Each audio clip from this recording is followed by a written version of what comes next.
At issue tonight, the campaign comes to the Granite State. After a landslide win for Donald Trump in Iowa, the presidential race, as Bill Belichick might say, is on to New Hampshire. We're live as the candidates meet with voters on the sprint to the primary next week. But what do New Hampshire voters really care about? Well, I went out hunting for answers. We'll share what people told me about the primary and the candidate. And New Hampshire Governor Chris Sununu is all in on Nikki Haley. Could his endorsement tip the scales in her favor there? We'll get an answer in a live interview with the governor. At Issue starts right now.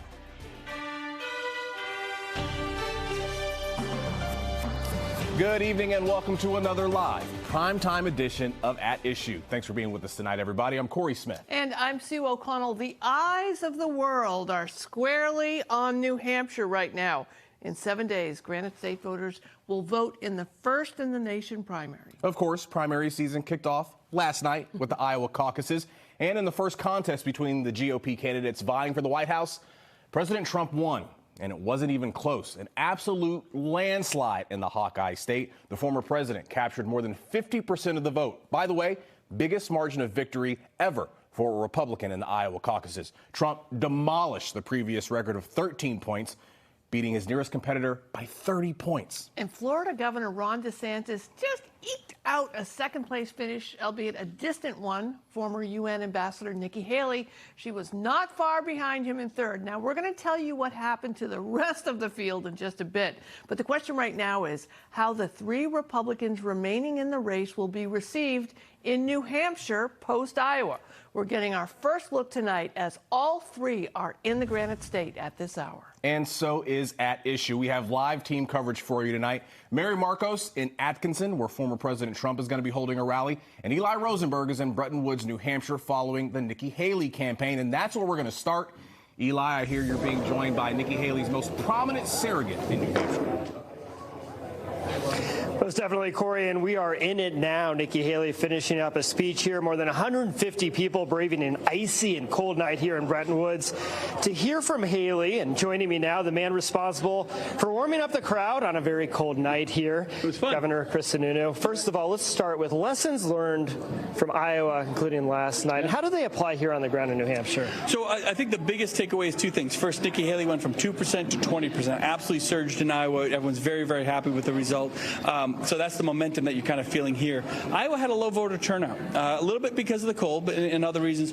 If we have a high voter turnout, not only is she going to do well here, but she's actually going to challenge Trump to win the state, something nobody thought was possible, just a few months ago. So that's very exciting. So we want folks to not sit on the couch and wait to see the result. If you're undeclared, if you're a strong Republican voter, get out and vote. Participate in the process. New Hampshire always looks to the future, right? We always want to find that future candidate, that next generation, 2.0, the upgrade, whatever you want to call it, right? We don't tend to want to go backwards. So I think Nikki has the right approach, the right message. And the reason it's working here in New Hampshire, it's not because of the endorsements and all that kind of stuff. It's because of her. She connects. And what you saw in here was connection with voters, allowing them to come up and take selfies and answer the questions in the whole 9 yards.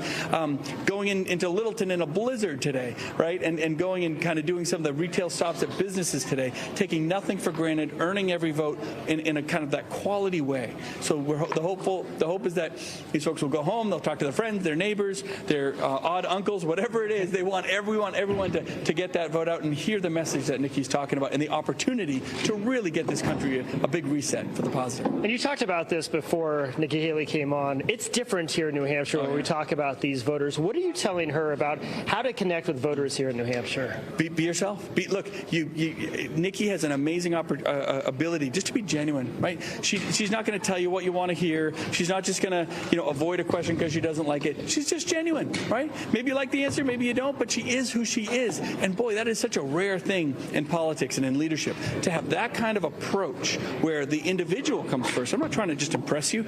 I want to hear what your story is. To have that, I call it the live free or die thing, right? Where individuals and localities are much more important than the government in Concord and way more important and influential than what happens in Washington. To have somebody in D.C. with the mindset that your business, your family, your kids, whatever policy comes from D.C., that's our first concern. I just think we haven't seen that in a long time. People get excited about that approach, and obviously it's working. We talked to some voters today, and first of all, they have no problem standing in the snow talking to us about the issues that are important to them. And things like education, affordable housing, women's rights were some of the big things they talked to us about. Here, I don't need to tell you, strong streak of independence. How important is over the next week to connect with voters on these issues? So connecting with voters on the issues is key. In New Hampshire, we ask some tough questions, right? We just don't want a soundbite, a couple fancy ads. That doesn't cut it for us. We want to connect with you on your issues. We want to know that you're going to put us first. Not just that you're going to, give us something out of government, that we feel entitled to it, but we want to know that that mindset is there on education. What comes first? The kids. It's really just that simple, right? A system that is designed for better results for the kids as opposed to the system, right? That's traditionally how we do it, and it doesn't work. When it comes to the environment, how do we have a spectrum of opportunities in terms of providing clean energy, but ensuring that America is energy dominant, which gets inflation down, right? She's an accountant. She balances budgets. I mean, to have an accountant in the White House when you have $34 trillion in debt, which is real money. You're paying for it, I'm paying for it, your kids are paying for it. But to have somebody there with that mindset who has actually balanced budgets before, who has worked with legislatures before, holy cow, that means a lot to us in New Hampshire. We're quite frugal with our money. We don't like taxes, and if we're going to pay taxes, we want to know that our leaders are treating it with the respect it deserves. That was time that you and I spent away from our family. That was our blood, sweat, and tears going into work. We could have been doing something else. We worked for that money. And now we're giving it to the government. We want to make sure someone in the White House respects our time, our family, our sacrifice, our commitment, and is providing the best possible service that they can. Former President Trump is also having a rally right now, different part of the state. 500 people He's down at there. the country club, yes. Trump is down at a country club. How fitting. I mean, 500 people there. Yeah. We saw the crowd here today. What is Nikki Haley's biggest challenge over the next week? Well, look, Trump can get 500 people down in Atkinson because, first, most of them will come out of Massachusetts. Most of them can't vote. He only shows up about once a month, right? And so Nikki will do 3 or 4 events like this a day sometimes with 300, 400, 500 people. So the difference is Nikki's connecting all across the state. She's not just focusing on just the southern tier. She's kind of respecting that this state can be varied. North Country to the west side of the state, Monadnock region, Seacoast. It's all very, very different. Trump's going to fly in, do a speech, get people all riled up, and fly home, not answer a single question. So the opportunity I think that Nikki is providing is just a very different approach to the campaign, and that's why, yeah, she's down, 5, 6, 10% in the polls, but that can close very, very easily when you're doing it the right way.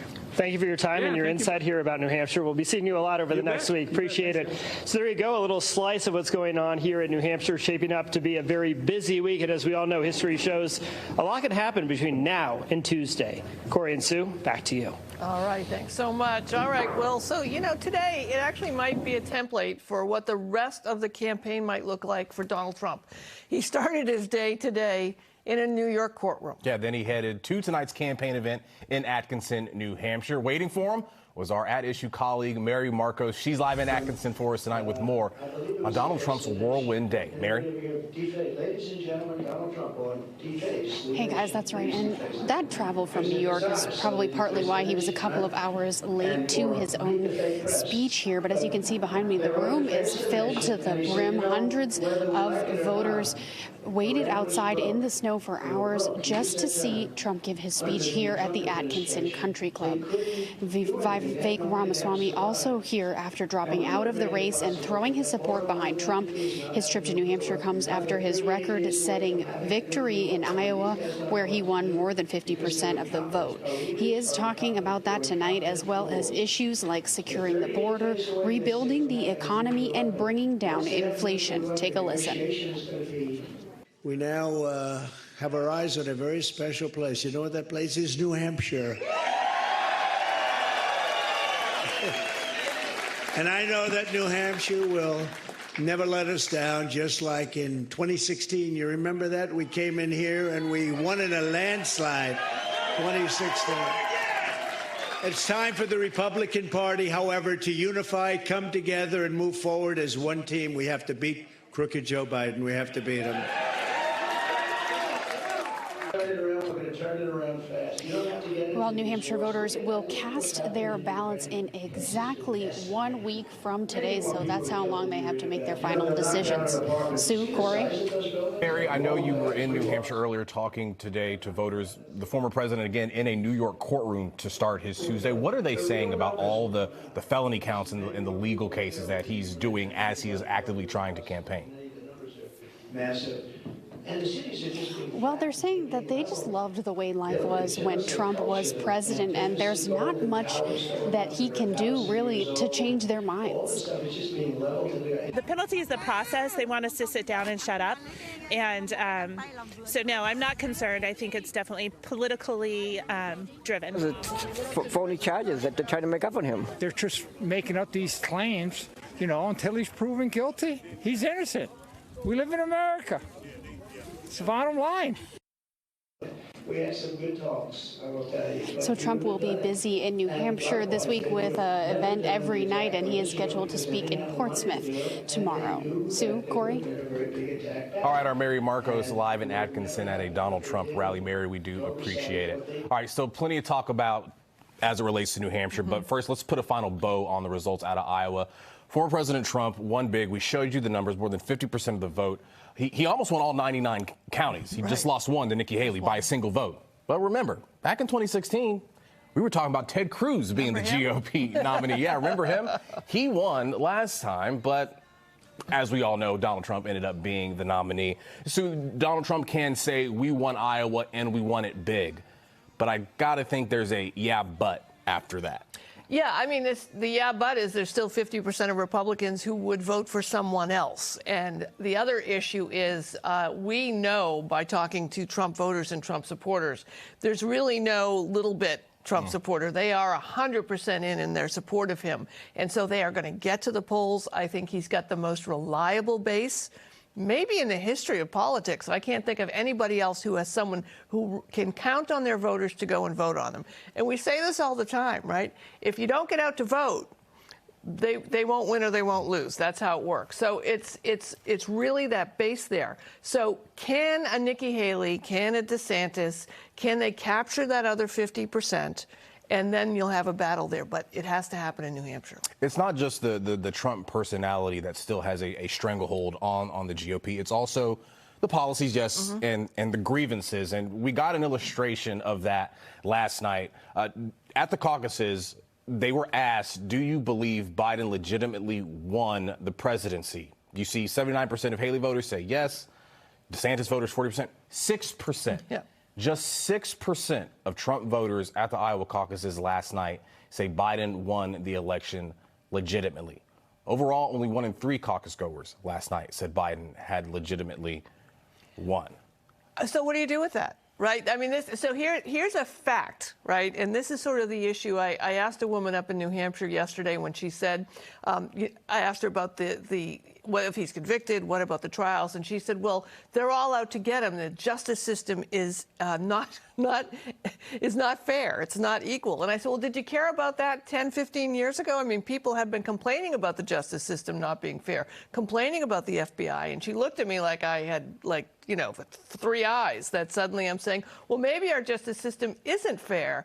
But is it fair enough? And is it just Trump who's being persecuted? And then she pivoted and said it's a political persecution. So you're not going to move that. So again, it's the 50% of Republicans who would vote for someone else. And then there's this silent, I don't know if they're a majority yet, silent minority, silent majority of the Romneys and the Cheneys and the Sununus who are saying, listen, we are going to try and change this narrative. I don't know. It has to happen in New Hampshire again. I think after New Hampshire, if Nikki Haley does not finish an incredibly close second, then it's all over. All right. So how does she do that? Well, let's go ahead and ask our guest. Joining us in studio is James McKim, president of the Manchester chapter of the NAACP.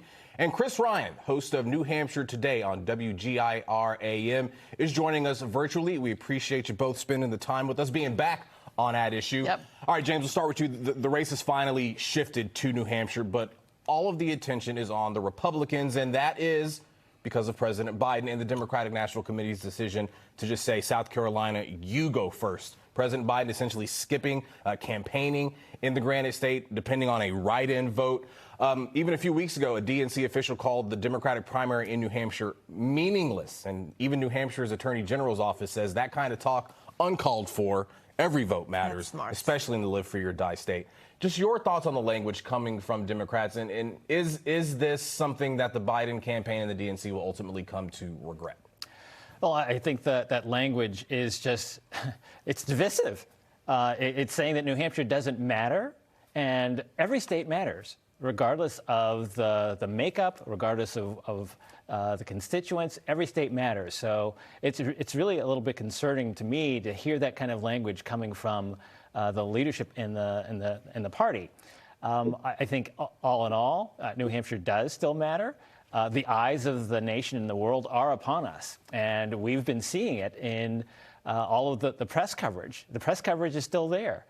It may be a little less than it was in previous years, but it's still there. So the world is still watching what happens, regardless of whether the Democratic Party has its way with whatever penalties that they're claiming they're going to put on the delegates or not. Chris, are you hearing that anger from your listeners who are thinking, how dare the Biden campaign and the DNC consider my vote meaningless? It's kind of this strange dynamic, right, where the Biden campaign is, in fact, here. They're running a write-in campaign. We have high-level surrogates like your governor from Massachusetts, Maura Healey, coming up to support the write-in campaign. Jamie Raskin was here and on my show supporting the write-in campaign. And we were very popular with the Biden administration last week with Pete Buttigieg as well as Jennifer Granholm in the states. It's a strange dynamic where I feel the DNC and the Biden campaign want Biden to do very well here in New Hampshire. There's an orchestrated write-in campaign, but they're also saying that the primary is meaningless. Their actions speak louder than their words. Yeah. So, Chris, Nikki Haley, she has like 7 days, right, to make her case to New Hampshire. Certainly she's been doing it. She's got this strong ally in Governor Chris Sununu, very popular governor.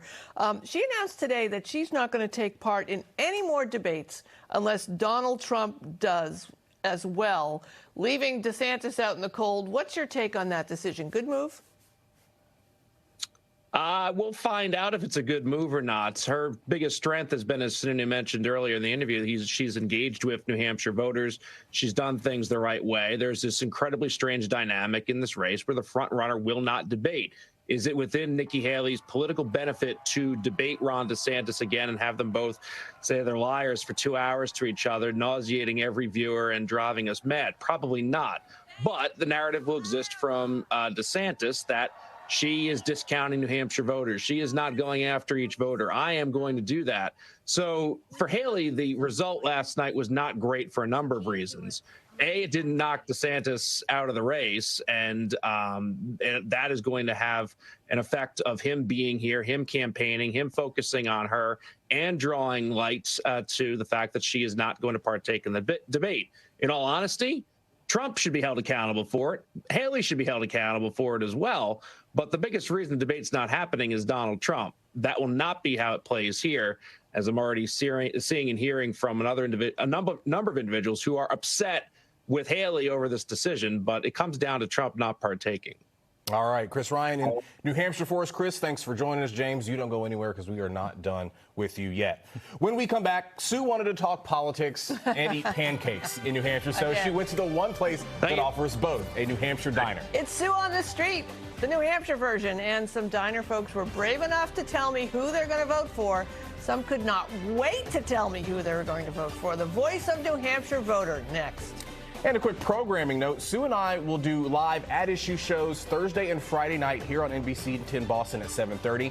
And we're going to have extended coverage of the New Hampshire primary Sunday morning starting at 9:30. We hope you join us then, and we'll be back here in just 2 minutes. With the New Hampshire primary on the horizon, you can now find a new hot item on diner menus. Sue O'Connell. Sue, you went up to the Granite State the other day and spoke with voters. Yeah, I was in Derry at Mary Ann's, and specifically I was speaking with Trump voters because although I came across a few Democrats and a few undecideds, a bunch of people from Massachusetts and from around the world on vacation, the Trump voters by far were the most excited to see me coming by their booth. Take a look. Hey, can I butt in and ask you guys, hi, how you doing? You voting in the primary this coming Tuesday? Of course. I am. We are. Do you have your candidate picked? I do. Of course. I am voting for Donald Trump. Trump. Donald Trump. How come? Because I love him. I'm voting for Joe Biden. I don't need to vote in the primary. We're good. I like what he did the last 4 years he was in term, and I'd like to see more of that happening. He runs a business. He's not a politician, and we need someone to run this country. What are the three major issues that Donald Trump is representing that's compelling you to vote for? The economy, the border, and gas prices. Economy, number one. Building the wall. And yeah, immigration, our veterans, and the elderly. Do you have any concerns about the upcoming trials, like if he's found guilty? He's innocent. It's all a show. But what if he is found guilty? Are you concerned about the court cases? Are you concerned about... Not at all. I'm not following as much as I probably should be, but I think that's going to affect things. The more popular that Trump becomes, the more charges they bring against him. That's what I believe. What if he is found guilty? Then I don't think he'll be found guilty because he didn't do anything. I was also at a couple of other diners, too. So, yeah, put them all together. Okay. We often hear this phrase every 4 years, it's the economy, stupid. Yeah. We heard former President Donald Trump in an interview last week say that he hopes the economy crashes so he can win the election, which I guess would say that the economy's doing pretty darn well, and we have some numbers that we can show you. GDP, of course, gross domestic product, up 4.9% in the third quarter of last year. Inflation, 3.4%, still high, absolutely, but food, gas, and rent prices are coming down. The unemployment rate, 3.7% in December, and wages are up, 4.6% growth in the last year. Let's bring back in James McKim, president of the Manchester chapter of the NAACP. What do you want to hear over the next 7 days from Republicans or Democrats? What policy proposals, what issues are you hoping to hear? Well, I'm hoping most to hear leadership in terms of bringing this country together. We are so divided. And I think there's this base of how we need to start treating each other being led by our leaders before we can get to these policy discussions. So I'm looking to hear a lot about what the candidates are going to do to bring people together to start with. And then just a frank discussion about, you talked about the economy. The economy is actually doing pretty well. I think one of the big challenges is that individuals aren't yet feeling it. Wages still haven't really grown in keeping pace with the price of goods and homes and services. So I'd like to hear paying attention to that, acknowledging that the individual person doesn't feel the uplift that the macroeconomy says. So, James, how do you explain that? Because I've had a back and forth on Facebook with some friends in New Hampshire, and I said, listen, it's kind of like you were in a coma for 4 years, and you wake up and prices are higher. But they're not really higher because that's how inflation works and that's how wages work. We had this big COVID breakdown. The economy was in tough shape. It recovered. And trying to explain that prices are now raising at the level they're supposed to raise at is really hard to sell. So what should Biden and the Democrats do to say, look, the economy's good? Well, I think they've been trying to say that, and I wish I had the magic bullet for that. But I think it's talking about the long-term view. I think so many people don't understand and don't take the discussion, like you just said, years ago, we were at one point, and we're kind of back to that now. People don't look long-term. So the message has to be continually reinforced that long-term we're actually doing really well. James, one more question before you go. We saw in Iowa reports that every GOP candidate skipped a traditional sit-down forum with minority voters in Iowa. Can they get away with that in New Hampshire? And at some point, beyond just what was the Civil War about, do they have to address this tough, ongoing conversation we were having nationally about race? Oh, I think that's a great question. Do they have to? I think they could probably get away without it. But the damage that would be done for South Carolina if they don't, I think will be very great, because why did the Democratic Party decide they wanted to have South Carolina be the first in the nation primary in the first place? Because there weren't enough black voters in New Hampshire. So I think they could probably get away with it, but they're going to pay a cost when they get to South Carolina from the Democratic side. All right. James, thank you so much for being here. James McKim with the NAACP chapter out in Manchester. We appreciate it. We'll be talking to you again with 7 days to go. Absolutely. All right. We promised you to let you know what happened with the rest of the field in Iowa last night. Well, Vivek Ramaswamy came in fourth. Asa Hutchinson came in, I guess you could just consider it last. He came in, there were results. So we've blown down the campaign signs. They have both dropped out of the field, which is now just down to 4. Who is that fourth person? Ryan Blinky. If you don't know who he is, don't worry. A lot of folks don't. He's a pastor from Texas. He's made no headway whatsoever. This is a Nikki Haley, Ron DeSantis, Donald Trump race, and we're going to continue to cover it. That is it for this half hour of At Issue. We are back live Thursday night right here at 7:30. And tomorrow night, the State of the Commonwealth. So you'll see here us, you and me, doing that. So stay tuned in for that, okay? We'll be joined by Jesse Mermel and Aaron O'Brien on Thursday. Have a good night. See you Thursday.